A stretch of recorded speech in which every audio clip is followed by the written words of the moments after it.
Welcome to Satya TV Telugu news. బులెటిన్ల ముందుగా headlines.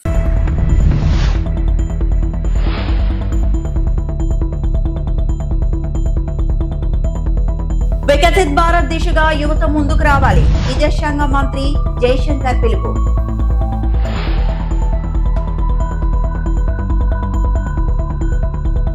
కర్ణాటకలో ఎన్టీఆర్ విగ్రహాన్ని ఆవిష్కరించిన మంత్రి నారా లోకేష్.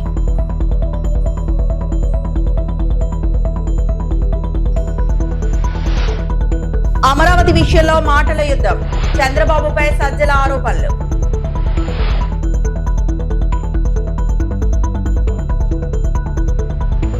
విదేశాంగ మంత్రి ఎస్ జయశంకర్ యువతకు కీలక సందేశం ఇచ్చారు. రాయ్పూర్ ఐఐఎం స్నాతకోత్సవ కార్యక్రమంలో పాల్గొన్న ఆయన వికసిత్ భారత్ లక్ష్యం సాధనలో యువత సక్రియ పాత్ర పోషించాలని పిలుపునిచ్చారు.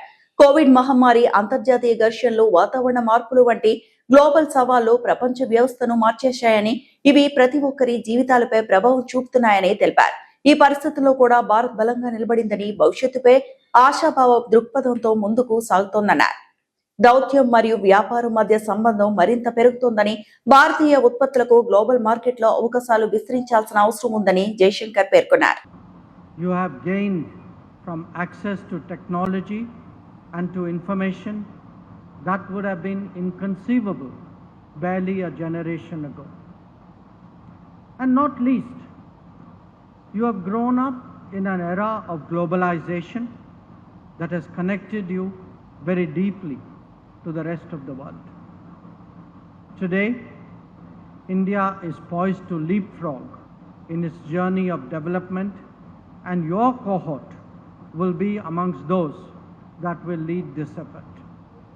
Your skill sets will help steer our nation in its quest for prosperity. At the same time, it must be recognized that you are also graduating in a period of unprecedented change. Andhra Pradesh మంత్రి నారా లోకేష్ కర్ణాటకలో పర్యటిస్తున్నారు. యువగలం జెండాలతో జై లోకేష్ అంటూ అక్కడి తెలుగువారు ఆయనకు ఘన స్వాగతం పలికారు. రాయచూర్ జిల్లా సింధనూరులో బైక్ ర్యాలీలో లోకేష్ పాల్గొన్నారు.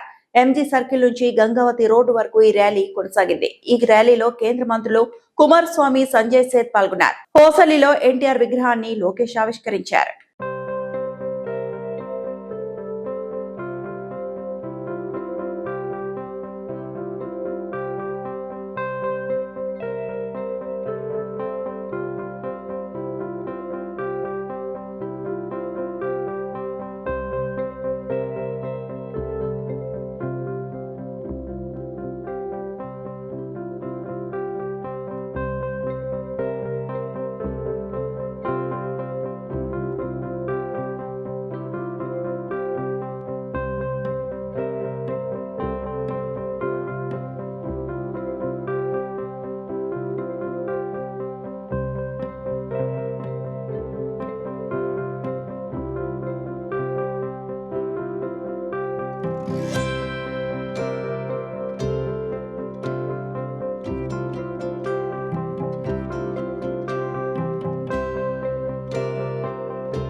ఆంధ్రప్రదేశ్ రాజధాని అమరావతి విషయంలో పాలక ప్రతిపక్షాల మాట యుద్ధం నడుస్తూనే ఉంది.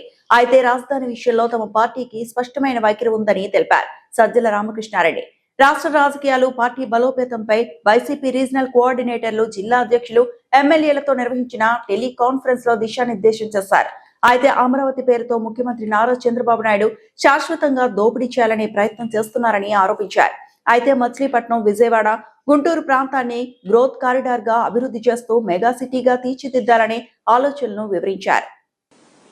ఇప్పుడు రాష్ట్రం మొత్తం, అలాగే పక్క రాష్ట్రాలు కావచ్చు, ఎవరైనా సరే ఆంధ్రప్రదేశ్ పరిశీలిస్తున్న వాళ్ళైనా జగన్మోహన్ రెడ్డి గారు మాట్లాడింది విన్నారు.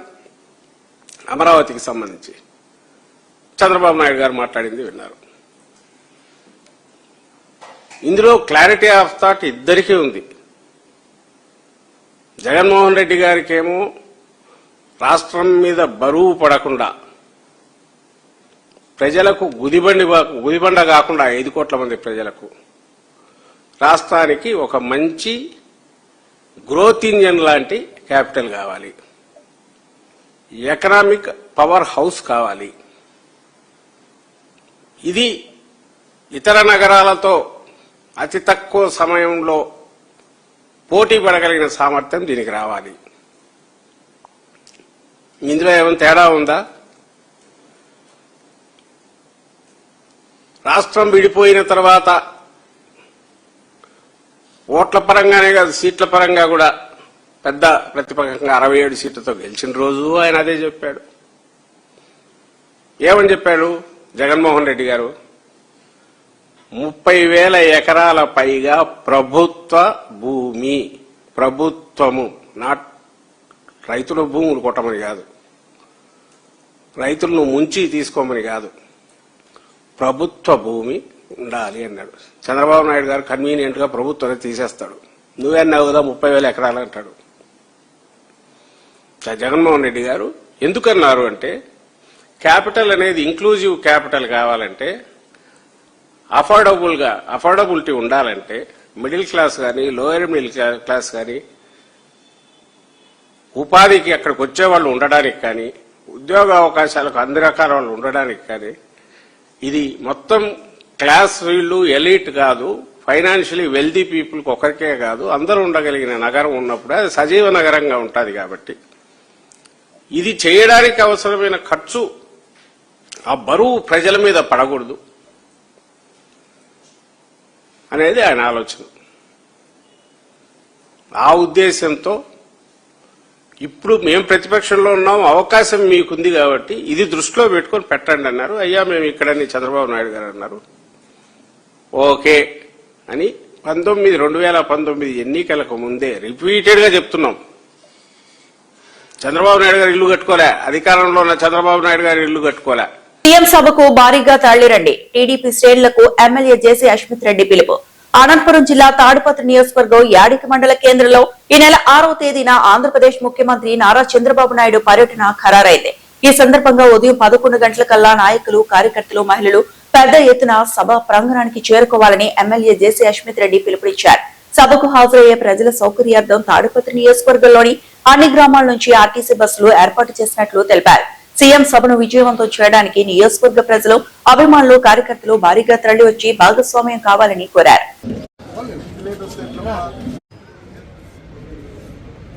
మన ముఖ్యమంత్రి గారు మన నియోజకవర్గానికి, మన యాడికి మండలానికి రాబోతున్నాడు. మరి ముఖ్యమంత్రి గారు వస్తున్నారంటే మనమందరం ప్లాన్ చేసుకోవాలా. ప్రతి మండలం నుంచి, ప్రతి గ్రామం నుంచి ఖచ్చితంగా ఎవరికి వాళ్ళ బాధ్యత తీసుకొని మన వాళ్ళందరినీ తీసుకురావాలని చెప్పి కోరుతున్నాను.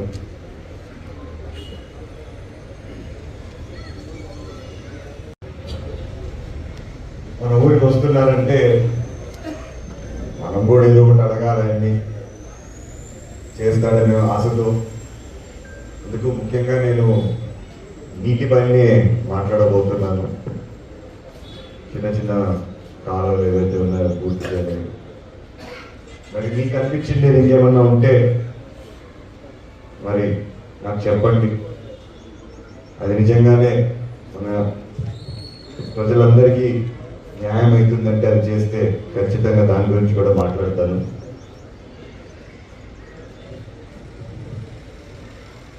నాకు తెలిసి రేపు ప్రోగ్రామ్ 12:30 అనుకుంటా, కానీ మనం 12:30కి చేరుకుంటే అది సాధ్యం కాదు.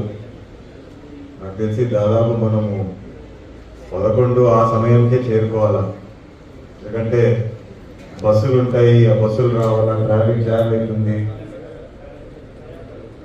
సో మనం 10-11 ప్రాంతం ఆ మధ్యలో చేరుకుంటే బాగుంటుందని చెప్పి తెలియజేస్తున్నాం.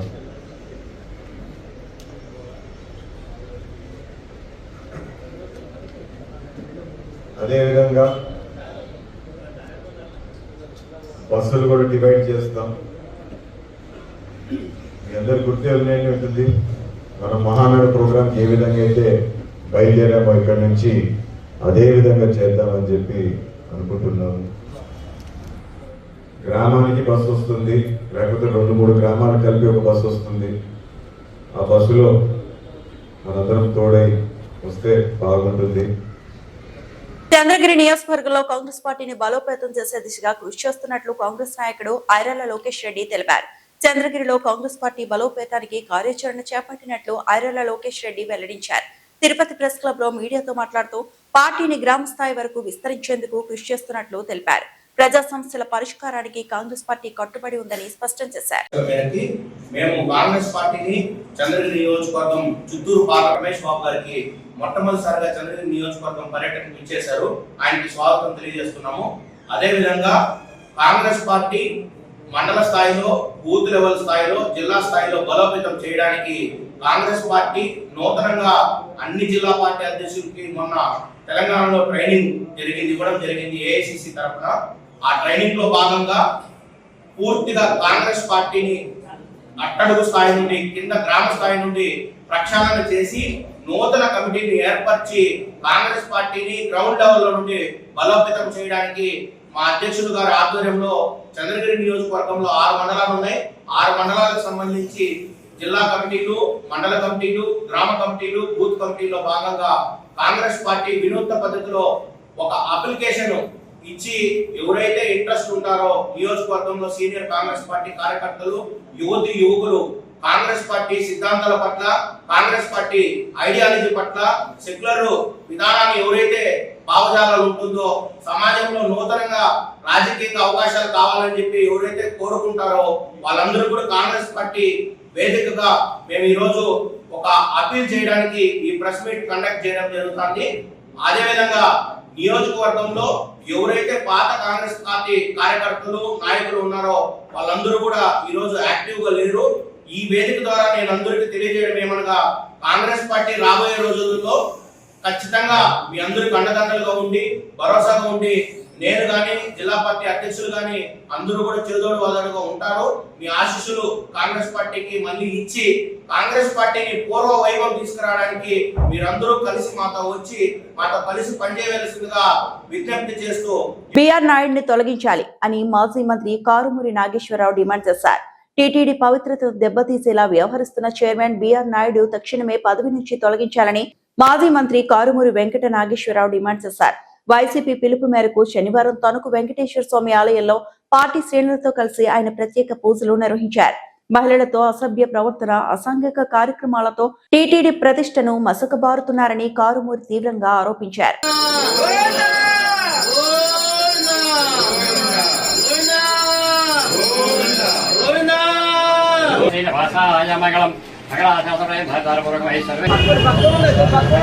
వెంకటేశ్వర స్వామి గుళ్ళో మా తణుకు నియోజకవర్గం నాయకులు, కార్యకర్తలు అందరం కూడా కలిసి దర్శించడం జరిగింది. ఇవాళ వెంకటేశ్వర స్వామి తిరుపతి అంటే రాష్ట్రంలోనే కాదు, దేశంలోనే కాదు, ప్రపంచాల్లో కూడా ప్రఖ్యాత చెందిన వెంకటేశ్వర స్వామి కలియుగ దైవం. ఆయన్ని పూజించిన వాళ్ళు ఉండరు. ఆయనకి ప్రత్యేకంగా మరి ఎన్నో సేవలన్నీ కూడా జరుగుతూ ఉంటాయి, ఎన్నో కార్యక్రమాలు జరుగుతూ ఉంటాయి. ఎంతోమంది టీటీడీ బోర్డు చైర్మన్లుగా వచ్చున్నారు. ప్రతి చైర్మన్ కూడా గతంలో వైఎస్ఆర్ పార్టీలో చేసిన చైర్మన్లందరూ కూడా నాన్ వెజ్ కూడా మానేసి వాళ్ళ టర్మ్ అయ్యే వరకు కూడా పవిత్రంగా ఉండాలని చాలా పెద్ద ఎత్తున మరి చేయటం జరిగింది. అటువంటి కలియుగ దైవం వెంకటేశ్వర స్వామిని ఇవాళ కలుషితపరిచే విధంగా ఎన్నో అవాకులు చవాకులు కూడా మాట్లాడారు. ఎద్దు కొవ్వు అన్నారు, పంది కొవ్వు అన్నారు, చేప ఆయిల్ అన్నారు. ఇష్టానుసారంగా మాట్లాడి లాస్ట్కి బాత్రూమ్ కడిగే ఆయిల్ కూడా అని ఆయన ప్రతిష్టను దిగదార్చే విధంగా ఈ కూటమి ప్రభుత్వం చేసింది. మరొక ముందే మళ్ళీ ఆ టీటీడీ చైర్మన్ బిఆర్ నాయుడు ఏదైతే రాసలీలలో కార్యక్రమం బయటకు వచ్చింది, దాని మీద మరి గతంలో జగన్మోహన్ రెడ్డి గారు పృథ్వీరాజ్ దేనికో చైర్మన్గా ఉంటే, ఎస్విబిసి చైర్మన్గా ఉంటే ఆయన్ని వెంటనే ఒక వరడు వాయిస్ వచ్చినందుకే ఆయన్ని తీసేయటం జరిగింది. ఇవాళ సాక్షాత్తు కళ్ళకు కనపడే విధంగా ఆయన చేసిన కార్యకలాపాలను చూసినా ఈ ప్రభుత్వం నిమ్మక నీరెత్తినట్టుందంటే వెంకటేశ్వర స్వామి అంటే అసలు భయము లేదు, భక్తి లేదన్నట్టు కనపడతా ఉంది. ఆ కలియుగ వెంకటేశ్వర స్వామిని ఇప్పుడైనా సరే మీరు వెంటనే అతన్ని తొలగించి ఆ పవిత్రతను కాపాడాలని కూటమి పెద్దలందరికీ కూడా నేను తెలియజేస్తాను. తెలుగుదేశం పార్టీ అధినేత రాష్ట్ర ముఖ్యమంత్రి నారా చంద్రబాబు నాయుడు తెలుగుదేశం పార్టీ శ్రేణుల కొరకు రూపొందించిన మై టీడీపీ యాప్ ద్వారా ప్రపంచవ్యాప్తంగా జరుగుతున్న తాజా సమాచార వార్తలు, విశ్లేషణలు, సంక్షేమాభివృద్ధి పథకాల అమలు తీరు ఎప్పటికప్పుడు సమాచారం ఇస్తున్నందువల్ల టీడీపీ నాయకులు, కార్యకర్తలు మై టీడీపీ యాప్ ను ప్లే స్టోర్ ద్వారా డౌన్లోడ్ చేసుకుని వీక్షించవలసిందిగా భీమవరం నియోజకవర్గం టీడీపీ ఇన్ఛార్జ్, టీడీపీ రాష్ట్ర పొలిట్ బ్యూరో సభ్యురాలు తోట సీతారామలక్ష్మి తెలిపారు. ముఖ్యంగా క్లస్టర్, యూనిట్, బూత్ ఇన్ఛార్జీలు, టీడీపీ కమిటీల కార్యవర్గ సభ్యులు, ప్రభుత్వ నామినేటెడ్ చైర్మన్లు, డైరెక్టర్లు, ఆలయ ధర్మకర్తలు, వివిధ పదవుల్లో ఉన్న నాయకులు మై టీడీపీ యాప్ ద్వారా వారికి కేటాయించిన ప్రోగ్రామ్స్ విషయాలను నమోదు చేసి వ్యక్తిగత స్కోర్ను పెంచుకోవాలని, ఈ స్కోర్తో వారికి తగిన గ్రేడింగ్ ఇవ్వడం జరుగుతుందన్నారు. మై టీడీపీ వ్యక్తిగత స్కోర్ ద్వారానే భవిష్యత్తులో వారికి పదవుల కేటాయింపులో ప్రాధాన్యత ఇవ్వబడుతుందన్నారు. తెలుగుదేశం పార్టీ నాయకులకు, కార్యకర్తలకు, అభిమానులకు ప్రతి ఒక్కరికి నమస్కారాలు. మన జాతీయ అధ్యక్షుడు ముఖ్యమంత్రి చంద్రబాబు నాయుడు గారి ఆదేశాల ప్రకారం మనం ఎన్నో కార్యక్రమాలు చేస్తున్నాం. ఈ రోజున పార్టీ అధికారంలోకి వచ్చి 2 సంవత్సరాలు, దాదాపుగా 2 సంవత్సరాలు అయింది. ప్రతిదీ కూడా, ఎందుకంటే ఈ రోజున ప్రతి నెల కూడా ప్రతి ఇంటింటికి వెళ్ళి కార్యకర్త కానీ, అక్కడ నాయకులు కానీ పెన్షన్లు ఇవ్వటం కానీ ఎన్నో రకాలుగా ఈ రోజున మరి సూపర్ 6లో భాగంగా గ్యాస్ సిలిండర్లు కానీ, తల్లికి వందనం కానీ, రైతుకి అన్నదాన సుఖీభవ కానీ, ఉచిత స్త్రీశక్తి ద్వారా ఉచిత బస్సు కానీ, మొన్నే ఉగాది రేపనగా మరి వికలాంగులు కూడా ఉచిత బస్సు కూడా చేయటం జరిగింది. మనం మరి ఈ కార్యక్రమాలన్నీ చాలా చక్కగా ప్రతి ఒక్కళ్ళు కూడా మమేకం చేయడం జరుగుతుంది. ముఖ్యంగా దీని ముఖ్య ఉద్దేశం ఏంటంటే, ఈ మై టీడీపీ యాప్ అనేది గూగుల్ ప్లేస్లో స్టోర్ చేసుకున్నట్టయితే మరి మనం చేసే ప్రతి కార్యక్రమం కూడా ఈ మై టీడీపీ యాప్ ద్వారా మరి ప్రజల్లోకి వెళ్ళటం జరుగుతుంది. ఏది చేసినా సరే, మీరు పెన్షన్ కావచ్చు, ఏ కార్యక్రమం చేసినా సరే తప్పనిసరిగా అందులో ముఖ్యంగా మనం చేసే కార్యక్రమాలన్నీ కూడా అప్లోడ్ చేసినట్టయితే ఫోటోలు కావచ్చు, కార్యక్రమాలు కావచ్చు, ఏది చేసినా సరే అందులో చేస్తేనే మన పార్టీకి మనం చేసినట్టుగా, మీరు చేసినట్టుగా ఉంటుంది. కాబట్టి తప్పనిసరిగా మేము కోరేది, తప్పనిసరిగా ఈ మై టీడీపీ యాప్ ఏదైతే ఉందో మీరందరూ కూడా డౌన్లోడ్ చేసుకోవాలి. ఈ యాప్ ద్వారా ప్రతి ఒక్కళ్ళు కూడా, ఇక్కడ చెప్తున్నా నేను, క్లస్టర్ కానీ, యూనిట్ కానీ, బూత్ కానీ, అలాగే ఏ కేఎస్ఎస్లు కానీ ఎవరైతే ఉన్నారో పదవులు ఉన్న ప్రతి ఒక్కళ్ళు కూడా ఈ యాప్ని డౌన్లోడ్ చేసుకుని తప్పనిసరిగా మీ కార్యక్రమాలు, మీరు చేసిన కార్యక్రమాలు, మీరు ప్రతి రోజు కూడా మనం ఏదో ఒకటి చేస్తూనే ఉన్నాము.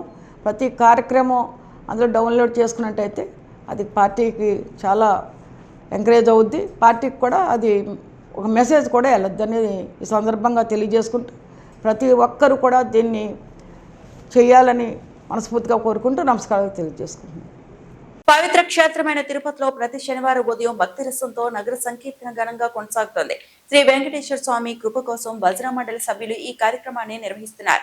ఉదయం తెల్లవారుజామునే భక్తులు గోవిందరాజస్వామి ఆలయం సమీపంలో చేరి గోవింద గోవింద అనే నామస్మరణతో నగర సంకీర్తన ప్రారంభిస్తారు. మేళతాళాల మధ్య సాగిన ఈ కార్యక్రమంలో చిన్న పెద్ద అందరూ పాల్గొని భక్తి పారవశ్యాన్ని ఆస్వాదించారు. చివరగా అన్నప్రసాదం పంపిణీ చేసి కార్యక్రమాన్ని ముగించారు.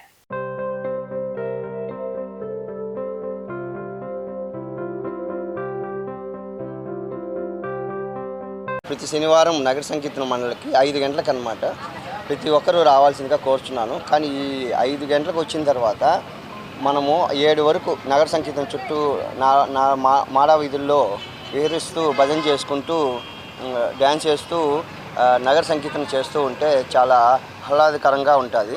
ప్రతి ఒక్కరూ ఇక్కడికి వచ్చి ప్రతి శనివారం 5 గంటలకు వచ్చి పాల్గొనవలసిందిగా కోరుచున్నాను. నమస్కారం. గుడుల్లో భజన కార్యక్రమాలు చేసేవాళ్ళము. సంకీర్తన కార్యక్రమానికి వస్తూ ఉంటాము. ఈరోజు పాల్గొని నగర సంకీర్తన బాగా జరిగినది. ఇదే విధంగా మేము హిందూ ధర్మ పరిరక్షణ ట్రస్ట్ కింద చైర్మన్ డాక్టర్ శ్రీనివాసులు గారి ఉత్తర్వు మేరకు పిలుపు మేరకు మేము వచ్చి దీంతో పాల్గొనుచున్నాము. ఇది మాకు చాలా సంతోషకరంగా ఉన్నది. ప్రతిరోజు ప్రతి వారము ఈ శనివారం రోజు వచ్చి ఈ నగర సంకీర్తన పాల్గొంటామని. ఇప్పుడు ఈ నగర సంకీర్తన అని ఇక్కడ పెట్టినారు రెడ్డి గారు, చాలా బాగుంది. ప్రతి శనివారం 5 గంటలకు వచ్చి స్వామిని దర్శనం చేసుకొని దేవుని భజన చేసుకుంటూ ఊరేగింపుగా తీసుకొని వచ్చి మాకు అన్ని జాతరలు ప్రతి ఒక్కరు ఈ కార్యక్రమంలో పాల్గొని జయప్రదం చేయాలని, ఇది అందరికీ వ్యాయామంకు ఆరోగ్యరీత్యా దేవుని కీర్తనలు మంచి సాన్నిహిత్యం కలుగుతుంది, సత్సంబంధాలు కలుగుతుంది. కావున అందరూ సహకరించి జయప్రదం చేయాలని కోరుతున్నాం. జై శ్రీరామ్. మేము నగర కీర్తనలో పాల్గొంటున్నాము. ప్రతి వారం మేము పాల్గొంటాం. ఇంకా దీన్ని ముందుకు తీసుకొని పోతాము, ఇంకా అభివృద్ధి చేస్తాము. హిందూ ధర్మాన్ని కాపాడాలని మా ఉద్దేశం.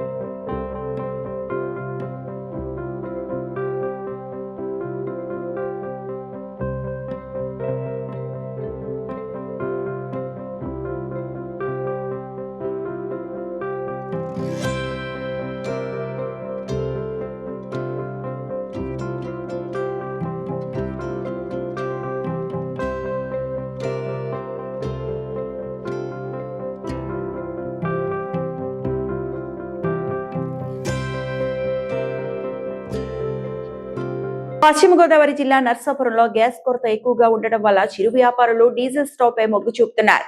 కేవలం 10,000 రూపాయలతో తయారయ్యే ఈ స్టవ్ వల్ల ఖర్చు తక్కువతో పాటు 10 మందికి ఉపాధి పోకుండా ఉంటుందని హోటల్ వ్యాపారులు చెబుతున్నారు. 1 లీటర్ డీజిల్ పోస్తే గంట పాటు ఆరకుండా వెలుగుతుందంటున్నారు. ఆ పొయ్యిని ఎలా తయారు చేయించారో వ్యాపారి మాటల్లో విందాం.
మాది నరసాపురం ఆహా డివిజన్ అండి. ఇలాగ కమర్షియల్ గ్యాస్ లేక నాకు చాలా ఇబ్బందిగా ఉంటుంది. అరగంట 10 రోజుల నుంచి కట్టేసాము. అలా డీజిల్ పొయ్యి ఏదో పెట్టి ఇచ్చేస్తున్నాము. బాగా ఇబ్బందిగా ఉంటుందండి. అలాగ 20 మంది ఉపాధి కోల్పోయి అలాగ 15 రోజులు పుట్టి కట్టేసిన పరిస్థితి వచ్చింది. విపరీతంగా కమర్షియల్ అవసరం అయితే మేము బాగా ఇబ్బంది పడుతున్నామండి. మాకు త్వరగా కొంచెం కమర్షియల్ మాకు అందుబాటులోకి వస్తే ఇలాగా మా వ్యాపారం అది చేసుకోవడానికి 20 మందికి ఉపాధి పోకుండా చేయడానికి మాకు ఆస్కారం ఉంటుంది. దయనించి గవర్నమెంట్ మేము కోరుతున్నాం ఏంటంటే మాకు కొంచెం కమర్షియల్ గ్యాస్ కొద్దిగా అందుబాటులో ఉండాలి. ఇలాగ మాకు ఒక 20 మంది స్టాఫ్ ఉంటారండి. ఆ స్టాఫ్ అందరూ ఇబ్బంది పడుతున్నారు ఇలా పని లేక కొట్టి కట్టేసుకొని. దానివల్ల ఆ స్టాఫ్ గురించి మాత్రం నేను ఇలాగ కొంచెం ఏదో ఇచ్చేసుకుని అలా డీజిల్ పోయి ఒకటి చెక్ చేయాల్సి వచ్చిందండి. దాని మీద అలా నడపాల్సి వస్తుంది. అది కూడా ఇబ్బందిగానే ఉంది మాకు. ఆ డీజిల్ పోయితో వచ్చేది కొంచెం అదే తాత్కాలికంగా నడిపిస్తున్నాం. మాకు ఎంత త్వరగా వీలైతే అంత త్వరగా మాకు కమర్షియల్ కొంచెం అందుబాటులో తేవాలని చెప్పి మేము గవర్నమెంట్ కోరుకుంటున్నాం. ఈ వార్తలు ఇంతటితో సమాప్తం.